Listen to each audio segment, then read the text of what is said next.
नमस्कार दोस्तों, मैं आप सभी का अपने चैनल पर स्वागत करता हूं। दोस्तों, आज के समय में भारत की वायुसेना दुनिया की चौथी सबसे एडवांस एयरफोर्स है। भारतीय वायुसेना के बेड़े में आज के समय में दुनिया के सबसे एडवांस और सबसे घातक हथियार शामिल हैं।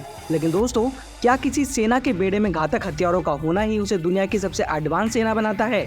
और अगर किसी देश की वायुसेना के पास एडवांस फाइटर जेट हैं, तो क्या वो वायुसेना पूरी दुनिया में अजेय हो जाती है? अगर आपका जवाब हाँ में है, तो ऐसे में आपको इस वीडियो को आखिर तक ज़रूर देखना चाहिए, क्योंकि आज की वीडियो में हम आपको भारतीय वायुसेना के द्वारा किए गए एक ऐसे ऑपरेशन के बारे में बताने वाले हैं जिसे देखकर आपकी सोच और भारतीय वायुसेना को लेकर आपका नज़रिया पूरी तरह से बदल जाएगा। दोस्तों, आज के समय में जब दुनिया भर में युद्ध चल रहे हैं, ऐसे में हर देश अपनी सेना को मजबूत करने में लगा हुआ है।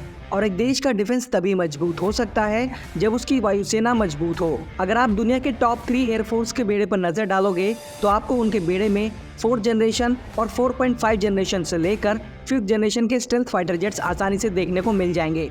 लेकिन वहीं अगर आप इस लिस्ट में चौथे नंबर पर मौजूद एयरफोर्स यानी इंडियन एयरफोर्स के बेड़े पर नजर डालोगे, तो आपको 4 से लेकर 4.5 जनरेशन के फाइटर जेट्स ही दिखाई देंगे, जिसमें सोवियत टाइम के MiG-21 भी शामिल हैं, जो आज तक भी दुनिया के सबसे ज्यादा प्रोड्यूस और एक्सपोर्ट किए गए फाइटर जेट्स हैं और जिसे भारत में फ्लाइंग कॉफिन और वीडियो मेकर के नाम से बुलाया जाता है। लेकिन दोस्तों, क्या आप जानते हैं कि कैसे हमारी वायुसेना के पायलटों ने 60 साल पुराने MiG-21 फाइटर एयरक्राफ्ट से अमेरिका के एडवांस F-15 ईगल को धूल चटा दी थी?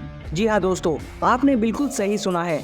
इंडियन एयरफोर्स के पायलट्स ने अपने MiG-21 बाइसन फाइटर एयरक्राफ्ट से अमेरिका के F-15 ईगल फाइटर जेट को एंगेज करके उसे अपने टारगेट के तौर पर लॉक भी कर लिया था। यानी अगर साधारण भाषा में कहें, तो भारतीय वायुसेना ने अमेरिकी वायुसेना को हवा में मात देकर पूरी दुनिया को हैरत में डाल दिया था।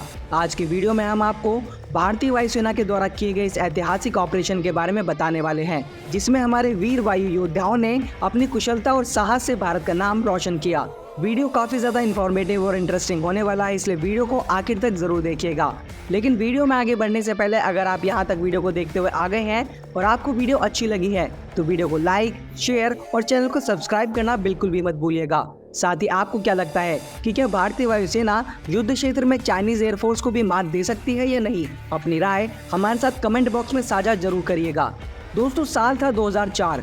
फरवरी के महीने में ग्वालियर शहर के ऊपर कुछ फाइटर जेट उड़ान भर रहे थे। दरअसल उन दिनों भारत और अमेरिकन डिफेंस फोर्सेस अपनी स्ट्रेटेजिक कोऑपरेशन को बढ़ाने के लिए एक वॉर एक्सरसाइज कर रही थी, जिसका नाम था कोप इंडिया वॉर एक्सरसाइज। इस युद्ध अभ्यास के दौरान ही एरियल वॉरफेयर की एक्सरसाइज की गई थी।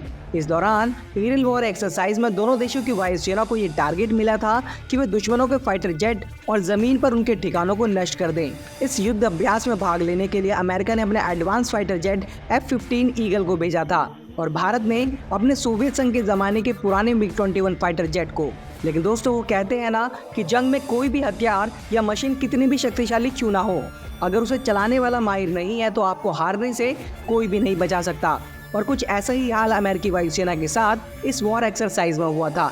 अमेरिकन पायलट और उनके फाइटर जेट, जिन्हें दुनिया की सबसे बेस्ट फाइटर पायलट और उनके जेट को सबसे एडवांस जेट माना जाता है, उन्हें भारतीय पायलट्स ने अपने 60 साल पुराने जेट से हरा दिया। जिसके बाद ही अमेरिकी वायुसेना ने अपने बेड़े को और अधिक ताकतवर बनाने के लिए 5th जनरेशन के फाइटर जेट्स को अपने बेड़े में शामिल किया था। जिसके बाद अमेरिका ने F-22 रैप्टर जैसे स्टेल्थ फाइटर जेट को अपनी सेना में शामिल किया। लेकिन दोस्तों, अब यहाँ पर हो सकता है कि आपके मन में ये सवाल आ रहा हो कि जब भारत के पास सुखोई 30 MKI फाइटर जेट मौजूद थे, तो भारतीय वायुसेना ने इस वॉर एक्सरसाइज में उन्हें क्यों नहीं उतारा? तो दोस्तों, इसका सबसे बड़ा कारण था कि भारत नहीं चाहता था कि वो अपने बेड़े में मौजूद सबसे एडवांस फाइटर जेट यानी सुखोई 30 MKI को अमेरिका के सामने एक्सपोज कर दे और अमेरिका को भारत की इस फाइटर जेट की खूबी और कमियों का पता चल जाए। इस वॉर एक्सरसाइज में भारत की तरफ से इन MiG-21 को एक्सरसाइज में भेजने का दूसरा सबसे बड़ा कारण था कि भारत ने इन MiG-21 फाइटर जेट्स को रूस से सोवियत संघ के समय में खरीदा था और तब से इन फाइटर जेट को भारतीय वायुसेना ने हर युद्ध में इस्तेमाल किया है, जिससे उन्हें इस फाइटर जेट की सारी खूबियां और कमियां पता थी, जिससे इंडियन पायलट्स को सिचुएशन के हिसाब से एक्ट करने की ज़्यादा आज़ादी मिलती थी। दोस्तों, MiG-21 भारतीय वायुसेना में शामिल होने वाले पहले सुपरसोनिक फाइटर जेट थे। ये फाइटर जेट भारतीय वायुसेना में सबसे लंबे समय तक सेवा देने वाले विमानों में से भी एक हैं। लेकिन अब 60 साल की सेवा के बाद इन्हें भारतीय वायुसेना से चरणबद्ध तरीके से हटाने की तैयारी चल रही है और इसका सबसे बड़ा कारण है इस एयरक्राफ्ट के स्पेयर पार्ट्स का ना मिलना। वर्तमान में भारतीय वायुसेना इन पुराने विमानों को उड़ाने वाली दुनिया की एकमात्र सेना है और रूस के द्वारा आखिरी मिग-21 का निर्माण 1985 में किया गया था और अब आज के समय में इनका प्रोडक्शन पूरी तरह से बंद कर दिया गया है, जिस वजह से इन फाइटर जेट के स्पेयर पार्ट्स का मिल पाना बहुत मुश्किल हो गया है। दोस्तों 2004 में अमेरिका और भारतीय फाइटर जेट के बीच हुई इस एक्सरसाइज के बारे में military.com नाम की एक वेबसाइट पर एक रिपोर्ट पब्लिश की गई थी, जिसमें ये लिखा गया था कि पूरी दुनिया जानती है कि अगर आप अमेरिकी वायुसेना के पायलट के साथ खिलवाड़ करते हैं तो आप हार जाएंगे, सिवाय इसके कि कोई भारत को ये मेमो भेजना भूल गया, क्योंकि उस दौरान युद्ध अभ्यासों में तकनीकी रूप से कम एडवांस रूसी और फ्रांसीसी फाइटर एयरक्राफ्ट्स में सवार भारतीय पायलटों ने 90% से भी ज्यादा बार अमेरिकी F-15C पायलट्स को हराया और इस अभ्यास के दौरान अमेरिकी पायलट्स इंडियन पायलट्स के फैन बन गए थे और उनकी तारीफें भी कर रहे थे। इसी रिपोर्ट में आगे अमेरिकी वायुसेना के कर्नल ग्रेग न्यूबेक कहते हैं, भारतीय पायलट अपने विमानों को उड़ाने में माहिर थे और वे रणनीतिक रूप से होशियार भी थे। इस तरह के कॉकटेल को हरा पाना हमारे लिए कठिन था।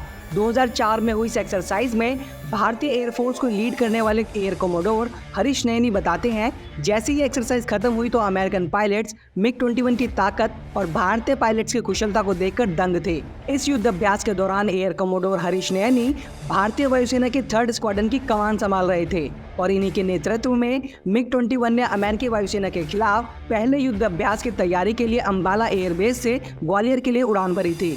इस एक्सरसाइज के खत्म होने के बाद एयर कोमोडोर नैनी ने कहा था कि कोप इंडिया 2004 हमारे लिए बेहद ही शिक्षाप्रद और उत्साहजनक था। हम परिणामों से आश्चर्यचकित थे। ये एक सबक था कि पुरानी मशीन को अपग्रेड करने के बाद लड़ने के लिए तैयार किया जा सकता है।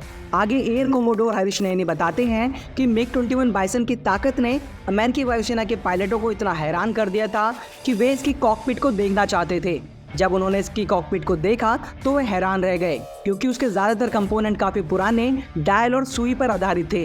बाइसन के अंदर एक नया हेड अप डिस्प्ले और सिंगल विंडशील्ड बबल कैनोपी के भीतर मल्टी फंक्शनल डिस्प्ले था। तो दोस्तों देखा आपने कि किस तरह भारतीय वायुसेना ने अपने 60 साल से भी ज़्यादा पुराने एयरक्राफ्ट से अमेरिका जैसे एडवांस देश के फाइटर जेट को धूल चटा दी और अमेरिकी फाइटर पायलट और उनके चीफ भी भारतीय वायुसेना की काबिलियत के मुरीद हो गए। ये घटना साबित करती है कि युद्ध में सिर्फ जीत आधुनिक हथियारों पर निर्भर नहीं करती, बल्कि पायलटों की कुशलता और रणनीति पर भी निर्भर करती है। भारतीय वायुसेना के पायलटों ने अपनी मेहनत और लगन से यह साबित कर दिया कि वे दुनिया के किसी भी पायलट से कम नहीं हैं। दोस्तों हम भारतीय वायुसेना के साहसिक कारनामे से ये भी सीख सकते हैं कि हमें हमेशा ही अपनी क्षमताओं पर विश्वास रखना चाहिए, चाहे हमारे पास पुराने हथियार ही क्यों ना हो। अगर हम दृढ़ निश्चयी हैं तो हम किसी भी चुनौती का सामना कर सकते हैं और इसीलिए भारतीय वायुसेना के पास भले ही 5th जनरेशन का फाइटर जेट ना हो, वो आज भी दुनिया की 4थी सबसे शक्तिशाली सेना है। तो दोस्तों आज की वीडियो में फिलहाल इतना ही। अगर आपको ये वीडियो अच्छी लगी हो तो वीडियो को लाइक, शेयर और चैनल को सब्सक्राइब करना बिल्कुल भी मत भूलिएगा। साथ ही आप भारतीय सेना से जुड़े किस टॉपिक पर वीडियो देखना पसंद करते हैं हमें कमेंट करके बता सकते हैं। जल्दी मिलते हैं नई वीडियो के साथ, तब तक के लिए जय हिंद, जय भारत।